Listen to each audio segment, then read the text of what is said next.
insanlık tarihine kara bir leke olarak kazınmaktadır. 2 milyon insan savaş yöntemi olarak açlığa maruz bırakılıyor. Sistematik olarak sürdürülen bu vahşet, ABD'nin koşulsuz desteğiyle sürerken her geçen gün ölümler kitlesel hale geliyor. Tüm dünyanın gözleri önünde cereyan eden bu soykırıma karşı hem uluslararası mekanizmalar hem de bölgesel güçler sessiz kalmaya devam ediyor. Şayet bu sessizlik kısa bir müddet daha devam edecek olursa tarihe eşine rastlanmamış toplu ölümler gerçekleşecek.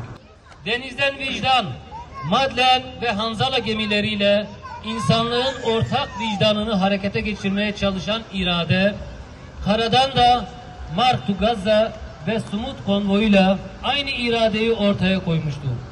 Tüm bu paydaşların ortak azmi ve iradesiyle oluşan global Sumut filosu, 44 ülkeden yüzlerce aktivistin ve 80'i aşkın gemi ve yelkeninin katılımı ile yola koyuluyor. Bu filo, Gazze'nin abluka zincirlerini kırmak, dünyadaki sessiz kalan vicdanları sarsmak, harekete geçirmek ve mazlum Filistin halkının yalnız olmadıklarını güçlü bir şekilde göstermek için yola çıkıyor. Biz korkmuyoruz. Çünkü terör devleti İsrail'in engelleri ne kadar büyük olursa olsun, kana susamış cinayet şebekeleri ne kadar sinsice durursa dursun, biz dimdik ayaktayız. Suskunluk ölümün ta kendisidir. Biz artık susmayacağız. 31 Ağustos günü Barcelona'dan hareket eden filo, İtalya, Yunanistan ve son olarak Tunus limanından dahil olacak katılımlarıyla yoluna devam edecek.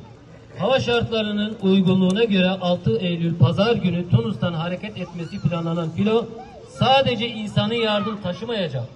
Tüm insanlığın umudunu, kararlılığını ve vicdanını da taşıyacaktır. İnsanlığın karanlığının ve umudun sembolü olan filo ilk günden Siyonist rejimi korkutmuş olmalı ki yapılan açıklamaların dozajı her gün artmakta.